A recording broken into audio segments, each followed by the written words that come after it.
Now, here's your hosts, the League Dad, Kevin, Mitchell, and Alistair. Hello and welcome to the All In Podcast. It's been a while, but we're joined here by Kevin and me, Mitchell. The other guys couldn't make it today. Actually, we were scheduled, and it fell apart literally in the last hour or two, where they couldn't make it. So it's just us two again. How you doing, Kevin? How's it been? It's been a while. Yeah, I'm doing well. I'm not sick anymore. That's great. So that's great. And then besides that, my company told us we were looking to move to Seattle voluntarily, but they're trying to incentivize us to move to Seattle now. I was like, oh, okay. So I have to think about that. I mean, it's interesting. Seattle's cool. I just haven't been there in a while. Yeah, I've spent a lot of time living in Seattle. Mm-hmm. I think it's great. It's awesome, and there's a chance I might come back there too. Because even though you live in San Francisco and I don't live that far, it is impossible to get out there because it's extremely expensive, everything and driving and stuff. So, Yeah, sure Seattle, is.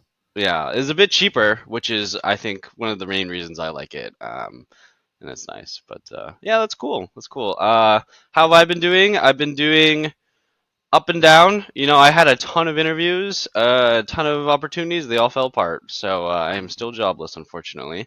Unlucky, man. This is a great way to start the podcast right now. Let's talk about some League of Legends. So the LEC season finale, not the summer playoffs, not the spring playoffs, blah blah blah. It's the season finale. Very different. They had their big stadium moment finally, and G2. It seems like they won four titles this year, or three titles this year, or something. Yep. Which is confusing because they're only supposed to have three splits, but I guess they had four chances to win a title and they won three of them. What are your thoughts on the LEC season finale and the games leading up to it? So I think that the three titles is a little bit of a problem, but I think it's a learning curve. We have games where there are 2 to 3 major events a year, right? Valorant's already doing that.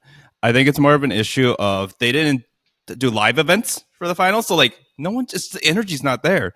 And then the season finals, well, what the hell is a season final then? If there's all these they just needed to have better branding for the tournament, and the championship at the end needed to be more hype.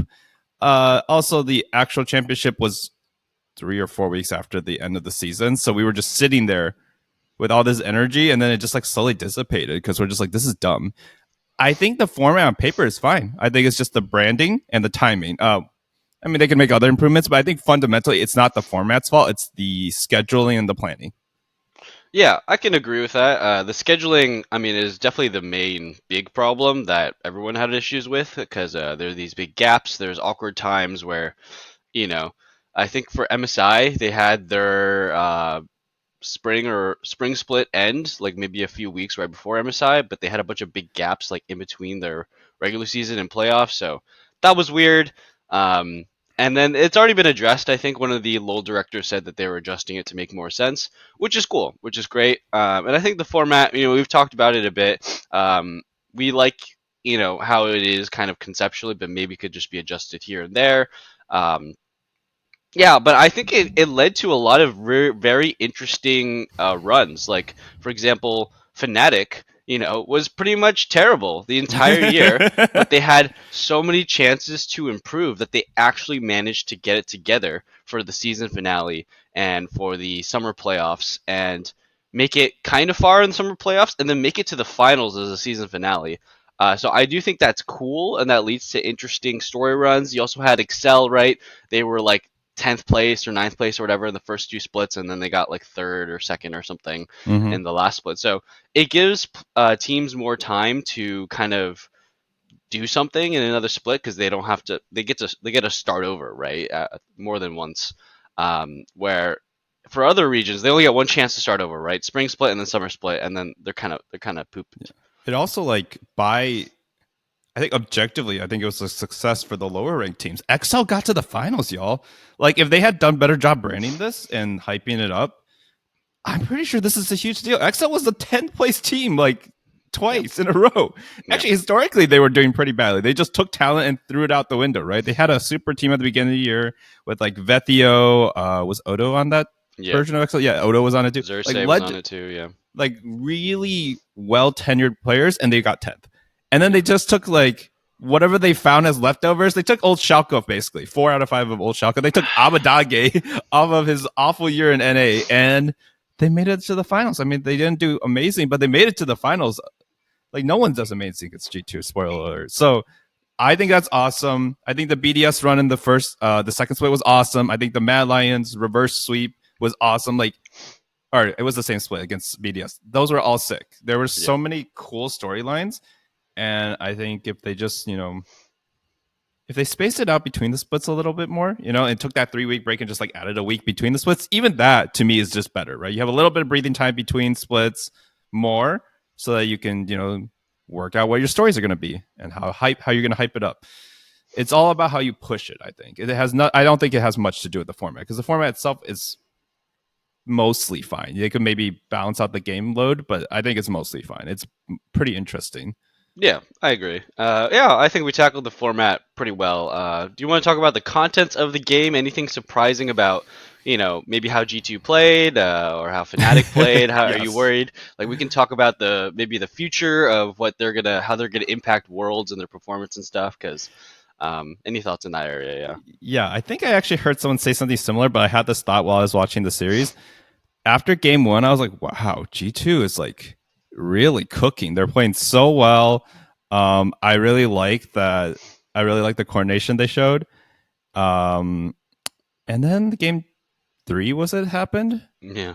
And also game 2, there was like some of the worst tower dives I have seen since like Renegades in NA. I think it was this series as well as the lower bracket one with the Mad Lions. I think it was Mad Lions Fnatic. Yeah. Yeah, there was just so many bad dives. And again, we talked about how Fiestas does not equal bad these days. That's just the game. However, the execution of these dives and how desperate it was when Caps was roaming on Syndra and he was out roaming Talia. And I'm just like, I'm mentioning one specific game, but like basically it just felt like Caps was pretty on most of the series. Yep. And Fnatic just looked outclassed. I don't know what they were trying to do with their drafts. More importantly, I don't know what they were trying to do with their map play. And it felt like G2 still gapped them despite both sides, especially Fnatic, doing some of the most horrific, like 1v, like 3v2 dives, 3 people die, they barely kill one person while flash. It's like, it looked like they were tilted. Honestly, I just feel like this Fnatic, while they had a miracle run to get second, they just didn't have the confidence to, they got here and they're like, I didn't think we'd get this far. And then when all the lights are on them on the big stage, it hit them, because I don't think they're that bad. I actually think that they underperformed a little bit, but they still should have lost to G2. Yeah, I mean, I definitely think that they were pretty big underdogs. Like, at least this iteration of Fnatic to this iteration of G2 there's quite a big gap. I think it's also like for the coordination stuff and the confidence. I think losing your top laner, is a big deal too. Even though it is Wunder and he is great and he's very tenured and he's one of the best and he has played with a lot of the Fnatic players. I think the switch from Wunder to Oscarinin. From Oscarinin is how you say it, I think, technically. Oscarinin, yeah, I don't know. That could have hurt their coordination. So I didn't blame them for that much. Honestly, I was surprised they made it past Mad Lions. I was a bit more disappointed in Nisqy, honestly. That guy, I guess there's nothing different from what we've seen in like years, but he is a massive whiffer, man. He'll go in, flash in, and just miss his charm or miss other abilities, but Mad Lions still put up a pretty exciting fight. And I was surprised Fnatic won, actually. I didn't think they were going to be able to beat Mad Lions. It was a great season finale overall, right? Like the Fnatic against Team BDS and Excel were also 5-game series. Those were close. Those were very tight. But I think, you're talking about messy League of Legends. And I think we're talking about EU, and like sometimes we talk about messy League of Legends for Asian teams, and it's like, yeah, it looks messy and it's a fiesta. But definitely when you look at EU teams and of course NA teams, it's like it's hard not to notice there is a drop in quality in like the execution. Like I think the macro is across the world, it can be pretty messy and confusing and like a bit like boneheaded. But the execution of certain mechanics and plays, it definitely hurts harder in NA and EU when we watch our teams. So I have to agree with that. So let's Oh, look. Yeah, go real ahead. quickly, I also want to say I do feel bad for Mad Lions. The Oscar Renan switch out is a little similar to the Kyori Danny thing we had Oh, yeah. before, where it's like we need better sub roles. We said this last year. It happened again. Wonder was very competent. He got way better throughout. Like his first game was really sus, but he got better, right? And he was absorbing so much pressure. He is definitely the reason Fnatic was able to edge out Mad Lions in my mind. Like I think Oscar Renan can maybe have higher highs as a younger talent, but Wonder was just doing everything Fnatic needed him to do. Yeah. So having the ability to just get like a super sub like that out of nowhere. I mean, yeah, he was a streamer for them, I believe, or just on their bench, but he wasn't listed. So like I'm starting to think that they are going to. My prediction is this is the year. Next year is the year they're going to put some solid rules on around that, because we can't just keep having like favoritism, like not favoritism, but just like these weird exceptions where like it actually is a competitive edge. Like Kaori was not tilted out of his mind and mentally, distraught. Yeah. Which is good for him, but it's not planned for. Yeah, I mean, the rules are literally like up to league discretion, right? Which is always sus. It's like always weird when you have a rule that's like, yeah, so this is how it goes, but it can be changed if the people change their minds, essentially. So I agree with that. I don't mind. I mean, because Wonder was on Fnatic's bench. I don't mind that he's a sub and came in. I just wish that it was like you didn't make a big deal about going to playoffs. You have a solidified like what 6-man roster or something, and then during in the middle of it, you don't pull from that 6-man roster. So just make it your whole team and your whole sub. I don't really care. I just make it like solidified. Just make it clear and confirmed, right? Because Yeah. I don't have a problem. Wonder's on their bench, literally. That's fine. He played earlier in the year for Fnatic, so just make it more clear. So I agree with that. All right, let's look a little bit ahead then. So let's think.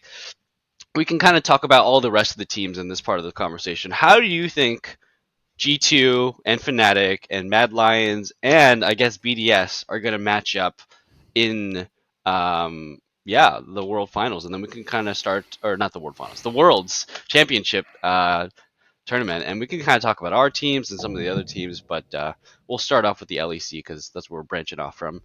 Yeah. So besides playoffs, I think Razork had actually a pretty good playoffs run. I think he was even the third split, I guess they call it.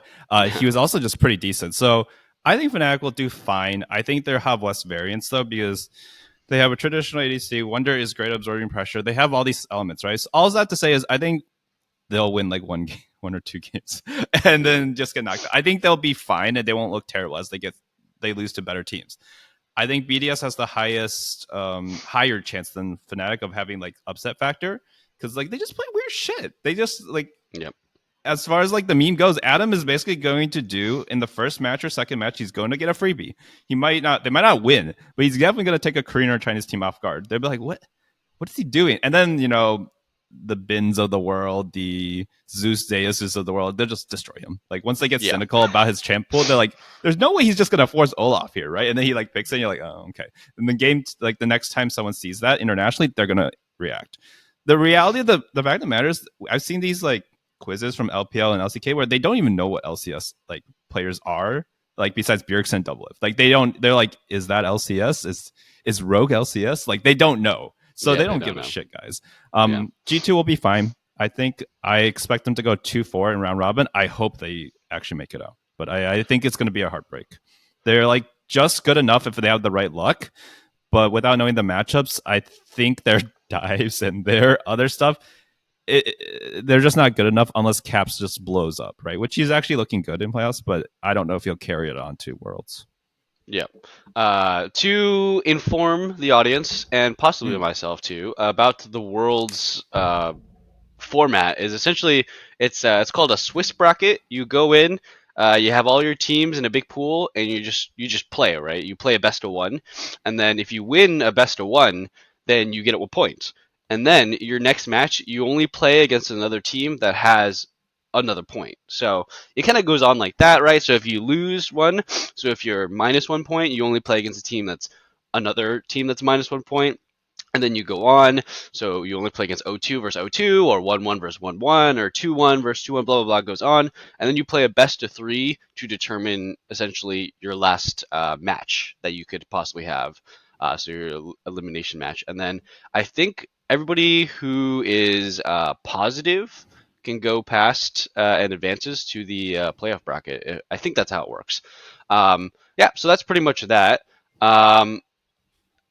That is the bracket. So yeah, when we say that G2 might go 2-4, it's like they probably get 2 best-of-1 wins, maybe cheese something out, because I think that's where a lot of the Western teams are going to hope, is that in the early stages of the tournament they can cheese out a best-of-1 against some of the better teams, maybe.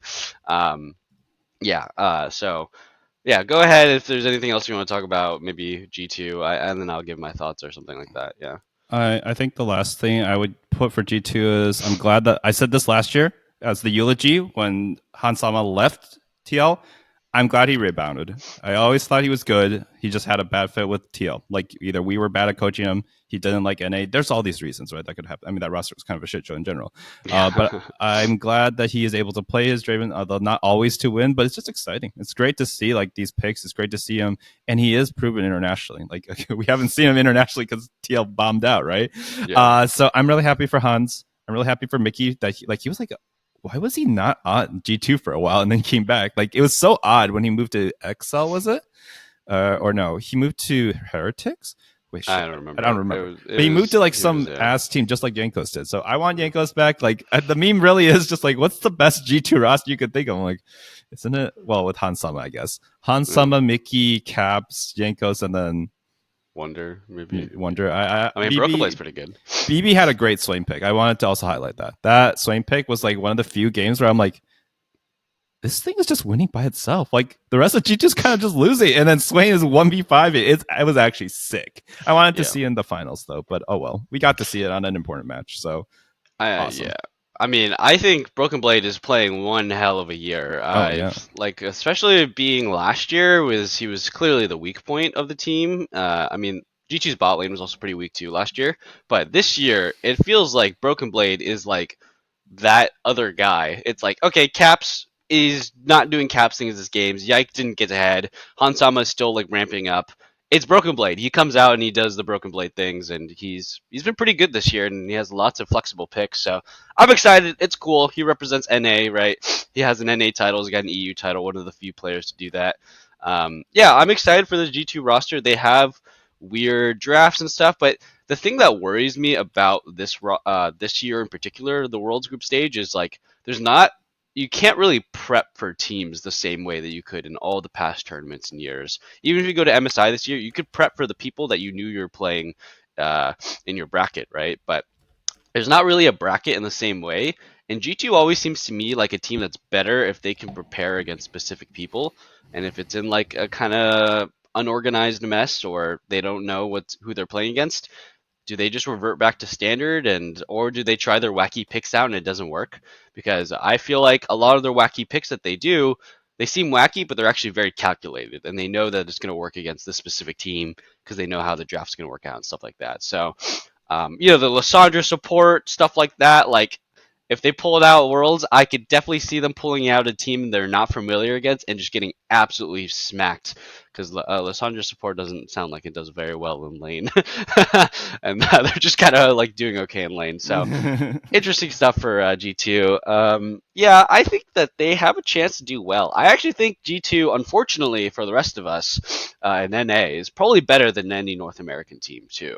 I think G2 is probably the best of the Western teams by a pretty big margin. I assume. I feel like it. I can kind of tell from their gameplay, I think. So we'll see how that goes. Hopefully they don't match against us ever. And they can just take down the Asian teams. All right, let's move around. I predict in the future, if we do another podcast, we'll probably just talk about a lot of similar things with the other members, like Alistair and League Dad, their takes. So we'll just give our takes and then see how they evolve in the next coming weeks. Maybe we'll see some Korean solo queue highlights or something like that. But any thoughts on the North American teams? How do you think NRG, our champions, How do you think they're going to do out there, right?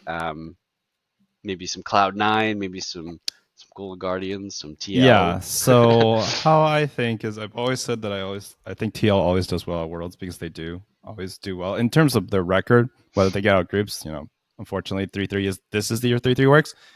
For NRG, I think that they'll probably perform like we saw from Golden Guardians because they're so cohesive, because they are so confident. They have great plans. If they know their matchup, I think they'll do really well against the teams that look much better than them, right? Because as we see with T1, when it's like, there's pressure or no pressure, even like they can be sloppy because they're just so good. They're so damn good on paper. So they will catch people off guard, but NRG's losing to a bad team, guys.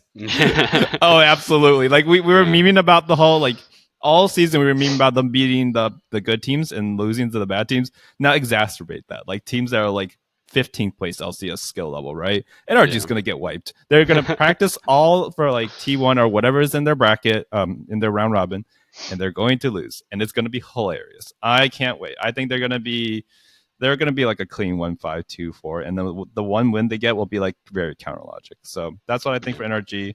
C9 last year they went basically same roster. I think MNS is an upgrade in mechanics and a downgrade in consistency over Jensen. So I think they'll go 1-5 again. And then Liquid's going 2-4. I don't think they're getting out either. I think Liquid is a better team when it comes to international performance, just because I've seen Pyosik, I've seen Core. They always perform at Worlds, and they actually can stack up to their counterparts without being scared of them, because they literally like styled on these people.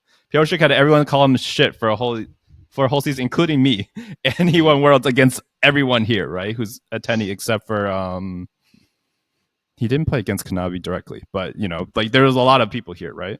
So I really think that Liquid has a better chance just because of the matchup, and the mental block is such a big deal. As for Golden Guardians, I actually said the BDS like was gonna like surprise people, right? That's only BDS wins, so technically that's not true because GGS will beat them. Yeah, I am worried. Licorice has been really good this year, but Licorice has also been known to get like 5-0'd by King in Africa versus C9 quarterfinals, right? They still won. C9 still won that 3-0, but he was getting smashed by like a lane dominant laner. So I don't think he's been as inconsistent or as exploitable since then, especially this year.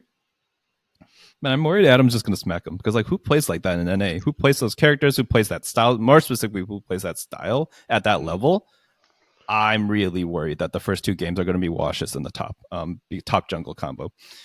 But if we get out, Golden Guardians is probably who I said would have the highest chance to get out, in terms of like they get the most practice because they have the best of 5 beforehand, high stakes, relatively high level, and they were good at our last international event, which was only a couple of months ago. So still 2-4. I don't know if I'm really hoping for any of our teams to make it out. I think that we're gonna lose probably against most of the Asian teams, and that most of our wins are going to be against the play-in teams that make it through, or each other, right? The other Western teams, right?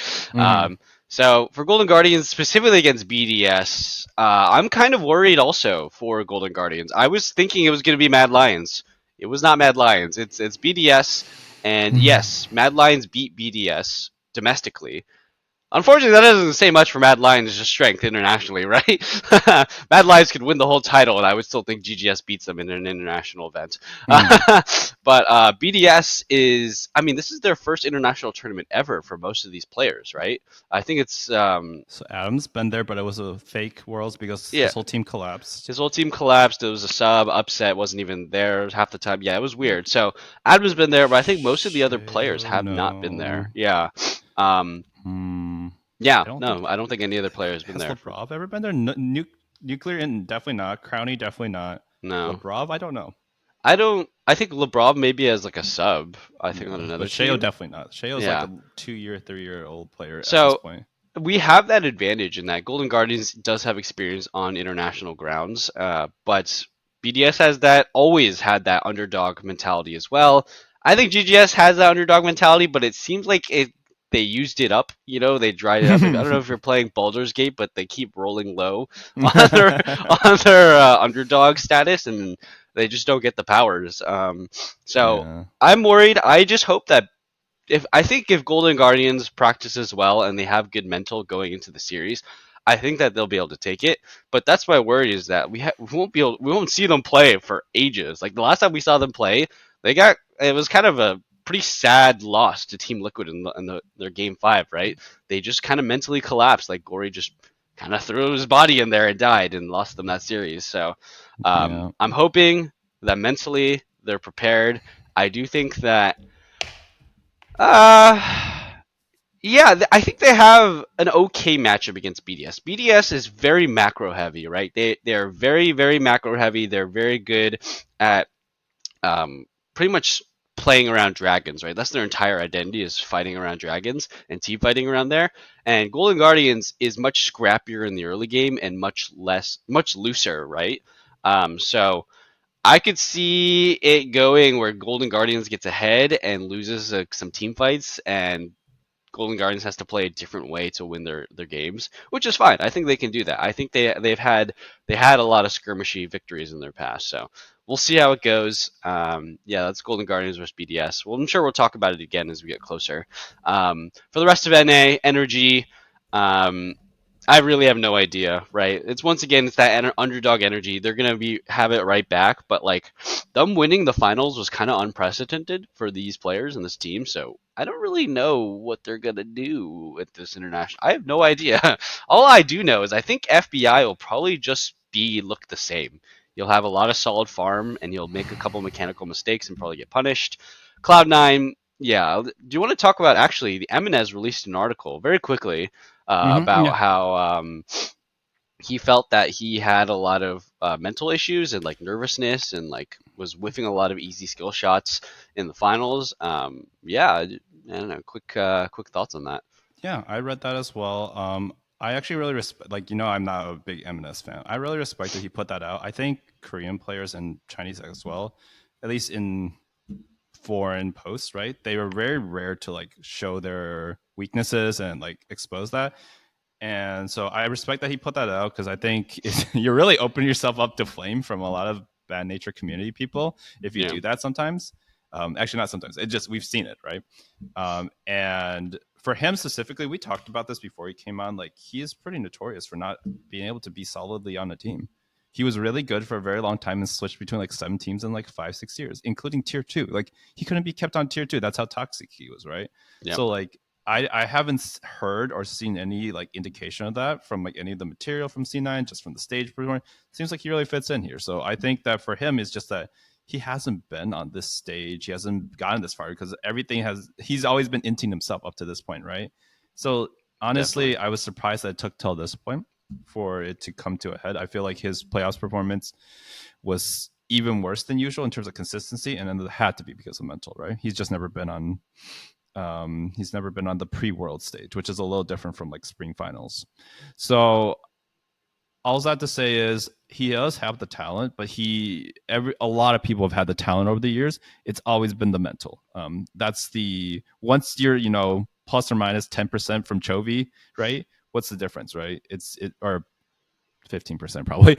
It's your mental, and that's why there are players like Khan who are amazing who have never gotten over the finish line, and Smeb, and so many great score. Oh god, so many great players who just barely don't make it, even though they are probably significantly better than their medaled counterparts, whether it be Looper.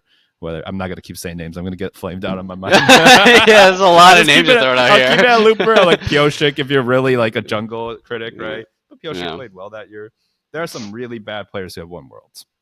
yeah. I mean, Goon, Flounder. even just like last year's, especially the most crazy scenario, right? Like players like Deft trying to win titles year after year with some of the greatest rosters in history to Yeah. win on the worst roster he's probably played on in quite a while. Like it's just all mental, right? It's all circumstance of the moment. It's honestly meta. Meta is a big deal. So Mm-hmm. yeah, for Eminez, like I kind of like him as a player. Honestly, I do. Like I don't think he played very well for a majority of playoffs, and the end of his regular season in summer was a bit iffy too. But I like the idea. I guess I like the character archetype and stories of like the guy who's a bit older and like is like toxic to themselves and like ints his own success and career, finally finds like a family that helps supports him, and then he can fix himself with like therapy and self-help methods and stuff, and then Hmm. make it to the finish line, win in spring, almost win in summer. Because I remember thinking and saying in our last podcast that Evidez was doing things that would never worked in a million years. Like you're jumping over Yeah. walls, you're whiffing everything, Oh and my then god, you're the dying. Tristana plays and oh, he actually Gory had worse. So okay, I was like, I haven't seen worse. No, I saw Gory play Yeah, Tristana. Gory. I mean, Gory's in the same boat, right? I wonder if Gory Um, is literally the same situation as Eminez. He just didn't put it out in an interview. Like the mental just got to him that this is your elimination match, and then you just got stressed and you started jumping in and killing yourself. I mean, they seem to have very similar trajectories towards the end of their playoffs run. hmm. So I hope that he bounces back and he has a good Worlds for Eminez. For C9 fans, I think it was unexpected to lose this finals, and I think that it's probably better for C9's just legacy and mental to come in as a second seed. They'll probably do a bit better, I think, actually, this Worlds. 1-5 was last year's record. I think they'll do better this year. I think they might even like surprise some people if they get lucky in their draws. If they draw up against some good teams, though, I think they're doomed. I think it's. I already said 1-5. I just think they'll look better, but I don't know if they'll win. I think NA does the thing where when they look good at a Worlds, they'll have good games and then they can't close. And then Yeah. when it doesn't matter, oh my god, they'll close like a motherfucker. So Yeah. Well, we'll see. We'll see yeah, how it goes. I'm excited for it. I think that this might be a boon to C9's international performance, but we'll see. We'll see. For Team Liquid, I'm uncertain. I think it's actually going to be very, very meta dependent, just to see how well TL do. I think if the meta suits TL, I actually think that there's a chance they can make it out. Because, like, I don't know. I feel like meta is always the biggest problem, at least for Core JJ and players like Summit, like, and Pyosik to an extent too. Like, they are very meta dependent players. If it's Pyosik's meta, he wins the entire world championship. So, so we'll see about that as well. All right. Any other shout outs? Let's not go over all the Asian teams, but any shout outs, any Asian team that you want to look out for? Just one or two that you want to talk yeah. about. So for the Asian teams, there are two teams I wanted to highlight real quickly. We all know JDG. We all know BLG. They were all, super scary. Weibo Game is going to be terrifying, guys. This team could definitely lose and just not make it out, but they will be disgusting. Like nobody can ignore them as a matchup because they have legends like Xiaohu and the Shy on the team. Like it's actually absurd how good they are. Also, just quick meme. Wei Wei is their jungler. He's really good. The only reason he's playing is because they wanted to give Karsa time to prepare for Asian games, and then Wei Wei came, and then suddenly they were in playoff contention versus or not playoff contention, world's contention. When before they were just like edge of playoffs. That's one highlight I wanted to give. The other highlight I wanted to give was Damwon. Damwon toward the end of their summer split, they actually started to turn around. They actually had some decent playoffs relative to King. Showmaker talked a lot about burnout before. Uh, this is another team, just like the Shy's teams. If you ignore them at Worlds, they have never looked like a pushover, except that one time they lost to G2, and then they kind of angered, destroyed them the next year. So Yeah. I'm really excited for both of these teams because they're like lower seed, third and fourth seed teams that could just absolutely tear everything apart. So that's all I wanted to highlight. Yeah, I mean, Danwon Gaming they could come in, look quite whatever, quite mediocre, and then give one of the most banger, crazy best of fives like the world has ever seen. Last year they did that exact thing. They had a pretty okay groups, and then they had a best of five against Gen G, 5-game series. It looked like the finals. They were throwing out Kane Jungle and all this random crap and just being absolute psychopaths. So yeah, I mean Danwon is very like the G2 esque of Korea in that they throw out some crazy wacky strategies and they cook really hard. So I'm excited for Danwon. I don't think they're going to be nearly as powerful as they were last year, even though it seems like their roster this year should be better than what it was last year. It is not. I feel like this year their roster is quite worse than they were last year. But I still think they're going to be pretty scary. I don't know if they'll make it out of the group or out of the Swiss bracket stage. I don't even know how to call it. The first stage. I don't even know if they'll Round make it. robin Swiss. Yeah, Swiss is what we call it. Yeah. Yeah, I don't know if they'll make it out of the Swiss stage, but I do think that they'll probably have a really intense best of three against another top team to barely not make it or something like that. Um, I feel the same way about Weibo too. Like they would have to really streak and really fit into the meta to, I think, make it out because once you get to those last matches in the Swiss bracket, if you're in the upper part, you're just playing against only good teams 24/7 all the time. So that is going to be hype. All right, that's a good call out for the Asian teams. Last thing we want to talk about is the meta. So we've had a couple patches since the end of international play. The LEC season finale was on patch 13.15. I believe we're on 13.17 or 1.8 or something. So And quite a lot of 1.9 is changes Worlds. Yep. happened. Yeah, and then 1.9 is World, you said? Yep. I Okay. believe so. So we got one or two more patches in us before, so quite a bit of Mhm. changes. Any changes you want to highlight or talk about? Okay, so I don't think it's gonna make it to Worlds its current form, but Tryndamere plus 50 range Oh was like yes. just doing unholy things in solo queue for Tryndamere mains, which is a very specific subset of players. But we saw this at international events before, where Tryndamere mid, Tryndamere just like was OP. 50 range is a massive, guys. On a character like that, who is so dependent on every last hit and just like getting in range with you, is very oppressive. I think he's already getting compensation nerfs for it and all that stuff, but I still think there is a world if they are like fifth pick, they pick that and it's just going to do some disgusting things if it doesn't get nerfed into the ground. Besides that, I'm worried Zeri will show up again. I don't know why. Oh yeah. I was like looking at the numbers and I don't think she's been like super like compared to her form. She's obviously much weaker, right? Her peak, but I watched her in LEC and I was like, her cleanup and just like what she offers to a pro team, I'm starting to think she's going to be one of those staples where no matter how weak she is, in the right spot, she will always offer something that no other AD carry can offer, which is insane mobility, insane late game follow up damage that once you get to a break point, they can never fight back because if they stand still, they will get run over. Yeah. And out space. So I've come to appreciate Zeri as not appreciate. I've resigned myself to Zeri being inevitable as long as the spot and the team comp makes sense, right? There are certain Man. characters where I'm like, well, there's not a list Vi. Okay, don't pick Zeri in this current form. There's no way she can play the game, but she's always scary. IMO at Worlds. I mean, you gave the Thanos quote for the Thanos champion, right? She is inevitable. She will eventually always show up. Yeah, I mean, people were first rotationing in like Zeri in playoffs, not just in LEC, but in Europe or in NA and in Asia. Like there were Yeah. first rotation Zeris in 13-15, 13-14 playoffs type of stuff. So she's very much, if she doesn't get nerfed or if the meta doesn't aggressively change to oppress her, she will see play this Worlds. I think she'll see a decent amount of play, especially because there are some insane ADC players. They're gonna get bans and Zeri's gonna come out.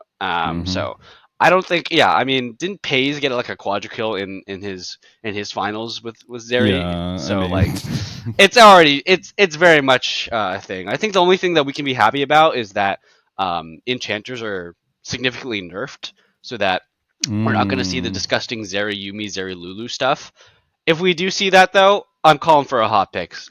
I don't care that it ruins competitive integrity. Hot fix mid worlds, get Zeri Yumi out. Like, don't do that, please. Thank you for pointing it out. No Yumi. I swear Yeah. to God, if this world has Yumi, like any presence over like 5%, I'm done. I'm not I'm done, sad. but I'm so upset. Yeah, I'm upset She too. can't keep getting away with it. I would love it if, even though Yumi's in the dumpster theoretically right now, I would love it if Riot just nerfed her again, just for fun. Like, just to make doubly sure What at if they Worlds. shadow nerfed her so that everyone who picks her just loses? Yeah. Just Totally ruins competitive integrity. But someone's got I'm to down. Someone's down. got to take that sacrifice for the team. We hate Yubi. Just don't let it be at this Worlds, okay? I cannot stand, like, last year Worlds was great because we didn't have 100% ban on Yumi, right? Like that it is made the Worlds true. great. Like all of the past tournaments have just had 100% Yumi prio. So let's not do it again. Let's not make the same mistakes. And I just don't want Lulu anymore either, right? I'm so sick of Lulu as well. She did get some tiny buffs to her shield and her base stats. I'm hoping she doesn't show up, right? So Yeah, that's a bit of the meta. I'll talk about what I thought about the meta. That's Spear of Shojin. It is the new bruiser item to abuse. It is OP as hell. The thing I want to talk about this item is just its like role in the game, its place, a bit of game design theory.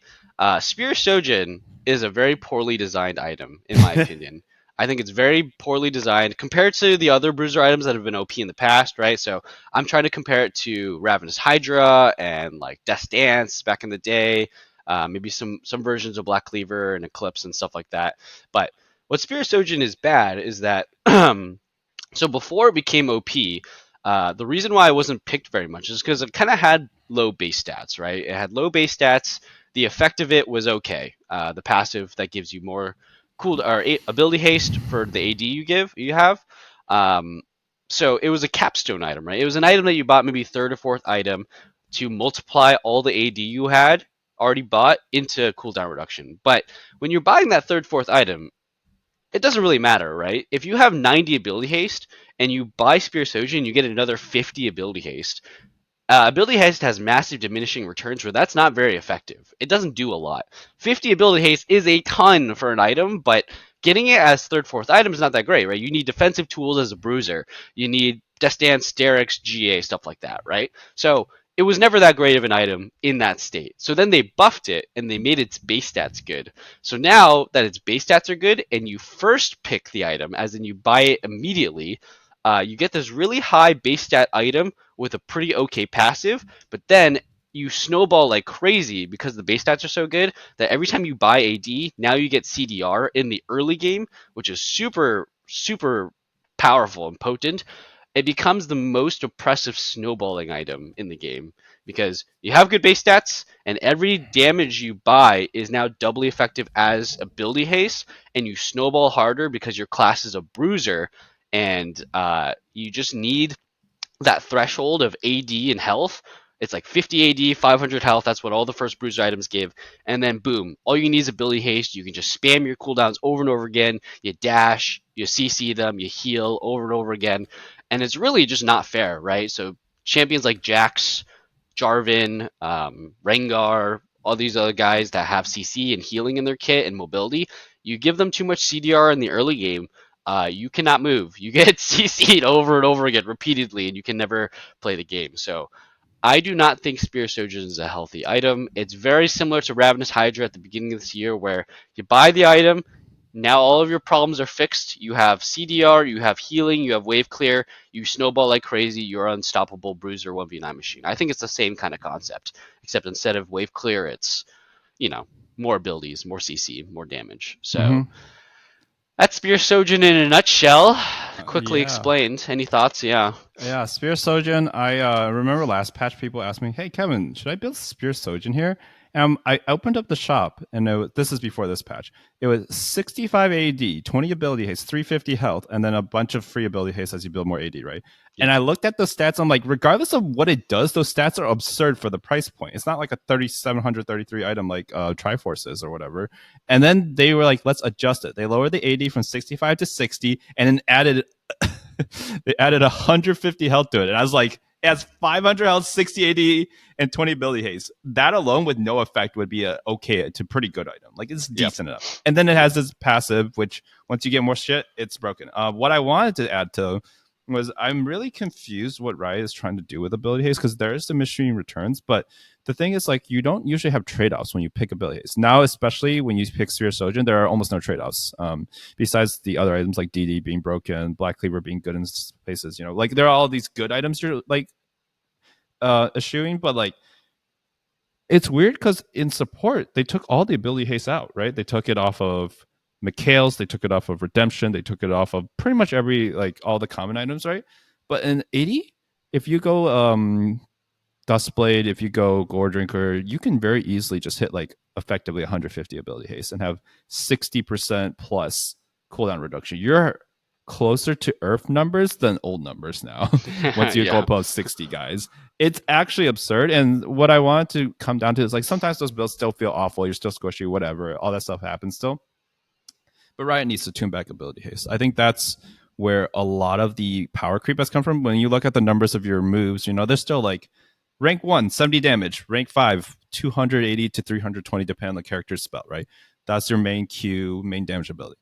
That's all hasn't changed that much, right? Since years ago. But we cast like 2 spells for every 1 spell we used to cast. I used to, I can still tell, but there used to be like you cast a spell and then you're like, all right, that was it. Now he like double shuriken, double spins, like, you know, does everything again. The only thing stopping him is his energy limitation on ARAM. But like on the real map, I'm just like, this is not normally.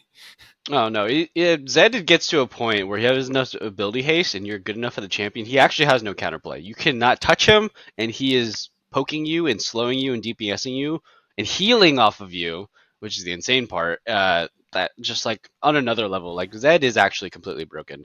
Any copers out there? I play a ton of Zed. I watch a ton of Zed mains. No, no, no. Your champion is completely broken. Zed is busted. So yeah, like I also think it's telling that some of the most powerful item in the game sometimes is Lucidity Boots. It's a 950 item, gold item. It's Lucidity Boots. It's better than defensive items because it lets you cast your abilities that dash and heal more often. It's better than Ninja Tab-Eyes or Merc Treads, honestly, because it's cheaper and yeah, it allows you to use your OP abilities more often. So I definitely agree with the ability haste take. I also think that the change to give Gore Drinker and Spear Surgeon less AD and more health exacerbates that because and you have ability haste, you don't want more AD. You want more health so you can survive longer, so you can get more rotations in, and it ends up being more damage. So this this combination, this like toxic setup of like where everything kind of collides together as okay, yeah, they nerf the AD, that's good, that's necessary. But then you give them more health and you give them more opportunities to be safe to buy more ability haste. Yeah, it creates a situation where it doesn't matter they do a little more damage. They are using their abilities twice as fast, 3 times as fast as more often. I mean, just look at Hecarim, man. Hecarim went from like so many different builds. He used to build Trinity Force, and now it's just Duskblade Mermana, and now he just rushes Spear Sojin. It's like the progression of the Hecarim builds is like such an obvious like I don't know, just litmus test of what the meta is like, right? Mhm. Imagine not having to build broken ass items like Merman and Duskblade because Spear Shojin is that much better. I think it's crazy. I think it's insane the meta we're in and the game state we're at right now. So we'll see. Spear Shojin is getting a 5 AD nerf in the next patch. We'll see if that does anything. Probably not.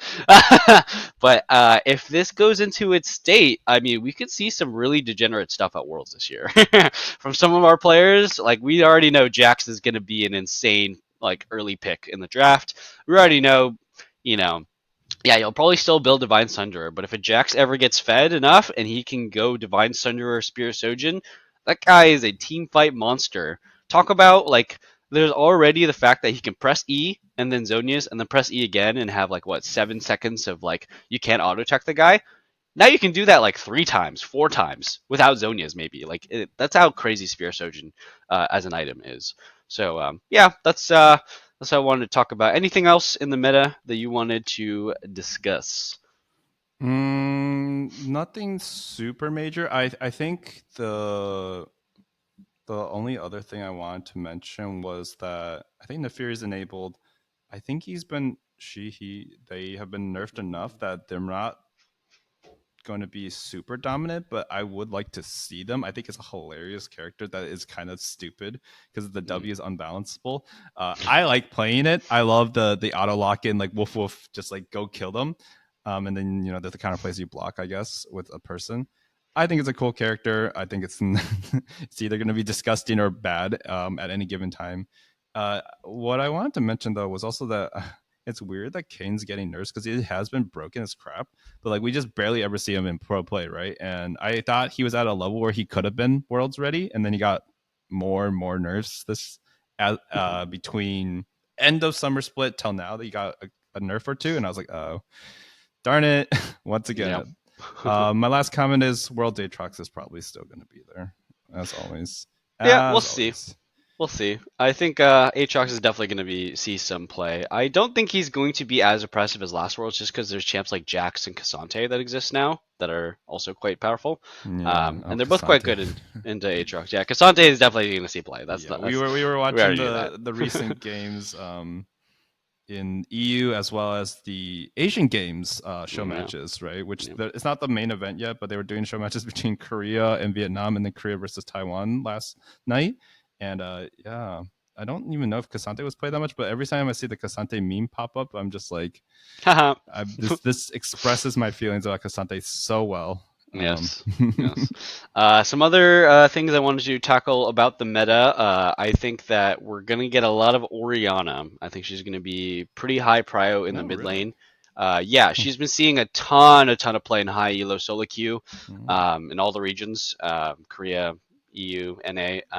She's gotten a string of buffs. So to go through her buffs, I think she's gotten 2 or 3 ulti damage buffs, and she's got a buff. The last one that really did it though was the buff to her W damage, I believe. So Orianna is going to be quite powerful. Also, as things around her go down and she goes up, it just makes an extreme version of Orianna. She also got some health, base health stats increase too. So I think Orianna is going to be quite powerful, quite high prio. I also think Syndra is going to be quite high prio as well. She's already seeing a good amount of play. It's actually only NA that never plays Syndra. I know EU and China play a ton of Syndra, and weirdly enough, Korea and NA do not play that much Syndra. But I think Syndra is going to be quite up there. Obviously, Azir is going to be there, and then the return. It's every worlds. It's every year. Honestly, it's not talked about as much because I think people maybe don't care as much. But Caitlyn's back. Caitlyn is definitely back. She's gotten a string of buffs. Not as impactful, right? We'd love to talk to Alistair about this if he ever make it on the podcast. But she got a buffs to her ulti twice, and she got buffs to Dude. her passive. Her ult So does so much damage. I it remember does a getting hit lot. by the buff version, and I was like, "Oh, I'll survive this." Like 1,000 plus damage. It was lethality build, but I was like, "That has a base value of 1,000 now." Yep. I like that it has some. I think it has crit scaling or something to it too, so that's Yep. cool. But it's crazy. It hurts. Yeah. It's it's one of those reasons why K ulti in like the past 10 years has always been weak because there's not a lot of counterplay. You just click someone from far away and nuke them, right? So yikes, it's not good when that someone's ability's getting good. chunked unless you have a super tank on your team. Yeah, exactly. Yeah. So I think she's coming back. Her small buffs help, but the main buffs that help I think are Lux. So the Kate Lux lane is back. Lux, she's getting some buffs to her passive and to her Q for compensation nerfs. I think to her E, which is fine, right? Because Lux support maxes W. And then now she has the option to max Q to get lower cooldowns on her CC ability. Also, more passive means more trading power in bot lane as well. So even though they said the buffs are for mid lane Lux and not for support, I think they help mid lane or they help support Lux way more. So I think Kate Lux is going to be a premier bot lane. I also think Lucian is going to return as well. Maybe not with Nami, but with tank supports because they recently made a bug fix where Lucian's passive now procs on Font of Life, and I think that's massive. That's actually huge. Really? Yep. Huh. Yeah, so it's pretty big. I think that that's something that was overlooked for, uh, you know, he had a recent change to his passive where it now no longer procs just on enchanter stuff. It procs off melee support when you get CC'd, and now it procs off of onto life stuff. So yeah, I think Lucian's gonna be pretty good. We might see some Lucian Braum, Lucian Alistair stuff. We're gonna see some Kate Lux maybe, and then we'll still have Kaisa, and we'll still have Zeri, and we'll still have Zaya and stuff like that. But that's looking like what the bot lane meta is going to be like, and we already know bot lane usually is what determines the tournament. It's the bot lane meta. So we'll see how that goes. Jungle, I expect a lot of Gore Drinker. Expect a lot of Gore Drinker. So we're getting Jarvan probably. We're getting Lee Sin. We'll still get Maokai. We'll still get Maokai for sure. But we might even see Xin Zhao, which is weird, right? Because he seems like he's never been very good. But just this patch and the last patch, Xin Zhao has become all of a sudden really insane, really powerful. He got his passive is changed to heal off of his health instead of a flat number. So the increase of health to Spear, Sojin, and Gore Drinker makes him just an unkillable monster. And when Xin Zhao has a lot of CDR, he is impossible to get away from. And when you pair Xin Zhao with a ton of CDR and survivability with a enchanter, he becomes an unstoppable 1v9 machine. He was actually like this in previous years before. So Xin Zhao Jungle might actually be a thing. Might actually be okay to pick. Interesting. Yeah, so those are some of my thoughts on the meta. We'll see how patches 13.18 and 13.19 pop up. But any last things you want to talk about before we close out this episode? Yeah, I wanted to just quickly posit a theory, or a theorem, I guess. The reason why Caitlyn doesn't get that much hate, and whenever Yumi comes to Worlds, and is buffed or just good enough that you guys love hate, I think it's just a player-based thing. I think it's a fan-based thing. Characters like Lee Sin, like Caitlyn, like not as much Aatrox, but Caitlyn, Lee Sin are really good examples. They just have very deep fan bases. So whenever those characters are OP, you just don't hear a lot of people being annoyed by it. Even Ari, when Ari was like clinically busted and just like Giga 1v90, even though her like single target isn't amazing, she was just running over pro play and like 100% pick rate. Like you weren't getting that much flame on it because it's a character people like to play, that people like. Lux is the same. Lux support was dumb as shit when her shield was massive.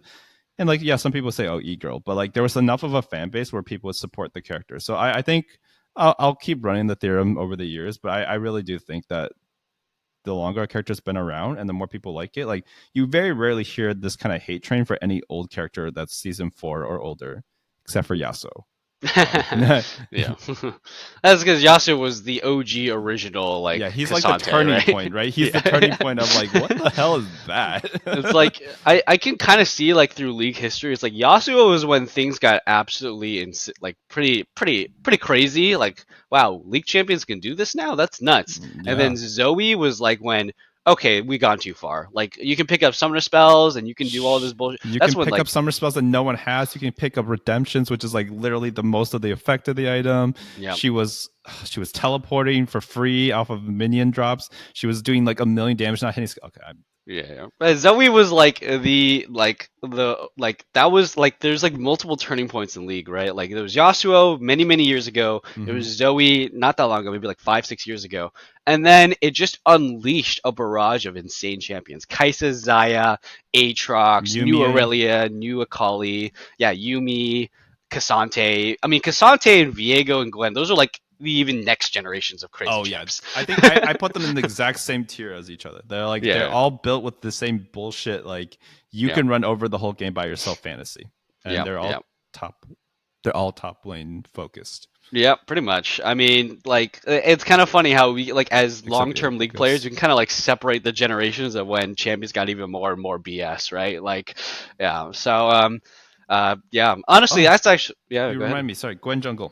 Yeah, I was just about to say that. Gwen jungle. I was gonna say maybe all these characters will show up in the jungle someday because Viego was never a solo laner really, except for maybe one patch when he was broken. But he was been jungle. Gwen has been moving slowly to jungle. I'm like, when does Cassante get nerfed enough that he just becomes a jungler? I've never actually ever seen anybody play Cassante jungle. I don't think it can clear.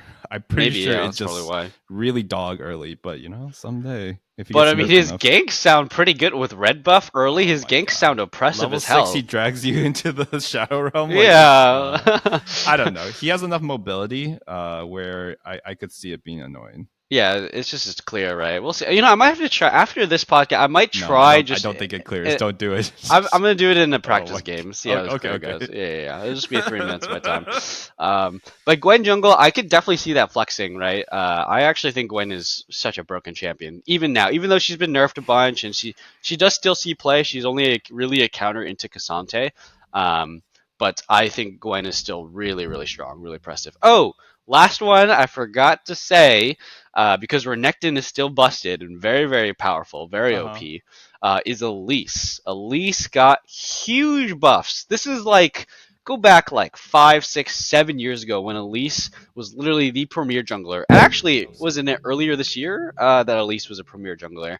Her Cocoon CC duration is what is always been the gatekeeper of her and her presence in pro play. So this change... her stun duration went from max rank 2 seconds to 2.4 seconds. So an extra 0.4 seconds. This has terrorized pro play for like a decade, like legitimately. Since her release, since her like gutting, it's always been about the ECC duration because Elise players nowadays, they max Q into W, but back in the day, you max Q into E because your cocoon lasted for a century. So I think that it's a very different game of League of Legends now. There are a lot more BS champions, but don't get me wrong. 2.4 seconds on E with a Renekton stun. That sounds like a deleted champion. That sounds like you stun anybody and they're gone. So It's we'll game see how winning. this. Like she doesn't do anything else late game, but there were game winning cocoons back in the day. I remember Yep. Meteos was just known for it. He would just like E and then the game ends, and I'm like, Yep. what the hell? Come shot in 7. Yep. That is a classic. Yep. I If you mean, know, so you know. we'll see, right? Because like Elise has that impressive early game that has never not been oppressive, right? She's always got that terrifying level 3. She can always tower dive at level 3, just 2v1. Tower dives are coming back, right? So I wouldn't be surprised if we got some Elise cheeses.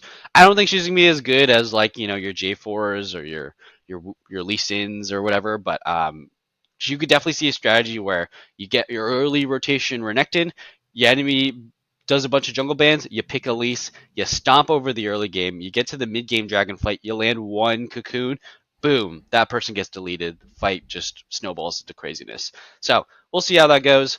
Last thing I wanted to talk about is it's a bit of a rant, so I'm going to actually keep it very short.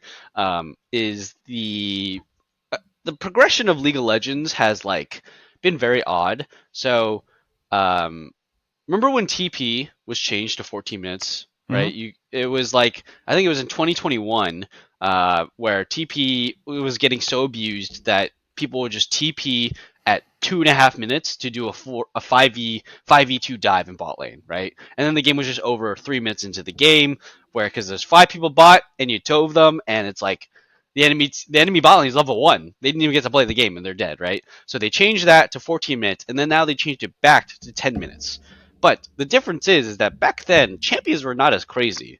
Like we're at the point now where we had a whole durability patch and now we've undone it, right? And now we've undone the durability patch and we've made it even crazier by adding a bunch of ability haste into the game that didn't exist before. So we're at a point of the game where everyone's bursty, everyone has a ton of CDR more than ever, and TPs are back at 10 minutes now. So it's not quite, start of the game you can TP anywhere, but it's 10 minutes. I feel like the game is actually accelerated to a point that we have never even seen before. If there's ever a change to TP to make it even shorter, like we were in an unprecedented, like the game is even crazier than we've ever seen it ever. Like I think back to 2 years ago, the game was pretty crazy, right? Like when EDG won and Danmon were winning, the game was pretty nuts. Like the things that you could do as a champion were insane. I think we're in an even crazier spot now. Like it is accelerated beyond a ridiculous degree. Like turret plates give the most. There's Rift Herald gives the most gold. Dragons give the most stats than they've ever had in a long time. Mm-hmm. It's pretty insane how accelerated and powerful the game is right now. Mm-hmm. So yeah, just something to look out for. If you see some ridiculous stuff at this Worlds, I think it's because these last few patches have accelerated even more ridiculous game state for League of Legends. We are in full on Earth territory right now. I do wish that at the beginning of the split, then we'll talk about postseason more, but I wish the beginning of summer split, the mythic item removal was live. I wanted to see a Worlds with that in place because I think that's huge. But we'll break into it more once we understand like what does the reality look like with that, because I'm super excited about it. We'll definitely talk about that more. I would love to catch more of us in an episode to talk about the mythic changes and something like that, because that's very interesting. And yeah, any other last thoughts we want to talk about in this podcast? No, I think we'll do like the power ranking preview, like a little bit more in depth breakdown of Worlds next one. But this was kind of like a post mortem on the summer split and then going into Worlds. I will say that Worlds is on 13.19. Asian Games are on 13.12. I mentioned it before. Oh, really? Yeah, 13.12. Wow. There were rumors that China was getting the test server, or tournament round 13.12 before everyone else. I saw posts about it, but then later on it came out that it was a potential mistranslation from like a Korean forum. So we don't know what it is. Maybe no one's practicing on 13.12, but just expect memes. Expect the best players in the world week 1 to look pretty out of sorts because they've been just spamming the highest level competitive games for pro play. And the last thing for people to know is, yes, it is a first show thing. Yeah, getting a gold medal in the Asian Games doesn't really mean that much to us, but it is like a huge deal. It's like the Asian Olympics, and that's a huge deal for them just on a achievement level. But for Korea, it also gets them out of the military. So like, oh yeah, it's the biggest. It might be the biggest tournament of the year for Chovy for Faker specifically, because he would have to do 2 years of community service, even though he didn't, he decided to join the military. 2 years of community service is a long time, guys. Kanavi is going. Who's their top winner? Zeus, and then the ruler. Keria. Like those are some of the best players in recent generations. So if they could avoid, or not avoid, but they could, qualify for being exempt from having to do military, we'll have some of the goats of the game. Like legitimately some of the best players we've ever had in the game for 2 more extra years of their career. That's incredible. Like no one has ever come back from military service in League of Legends and been a top pro that I can think of. Like Rush tried to come back, but like he's not playing anywhere, which is really sad. I mean, Rush took a long break from solo queue even because he could not climb past Masters in Korea. Yeah, so and this is a guy who was like giga smurfing, right? Yeah, this is a perennial challenger player. Yeah, perennial challenger player, top of LCS type of player. So rough. Yeah, military service hurts your league skills for sure. All right, well that sounds good. This is a good talk about Asian games. I gotta check it out more. I haven't actually seen the games. I want to talk about something really quick, personal to me. Bit of a sellout, but I'm actually making an app with a friend. It's a damage calculator app for League of Legends. It's not going to be out for probably another couple of months. It is really difficult to make, especially just between 2 of us to make an app from ground up. But I only put it here at the end of the podcast because I didn't want to really sell out too hard. But if you are listening and you're a long-time listener, go ahead, check it out when it comes out. I will keep giving you guys updates. I'll throw it in the Discord. I'm going to get some, if you guys want to be involved in the process, I'm going to maybe stream some of the process, maybe talk about it, give you guys some early access to the app or whatever. But it is coming out. It will exist. It might be a few months, might be a couple of weeks. We'll see how it goes, how the process goes. But yeah, that's gonna do it for us at this episode of the All In Podcast. Thanks for listening. Try not to be too toxic, and we'll see you on the next episode. Peace.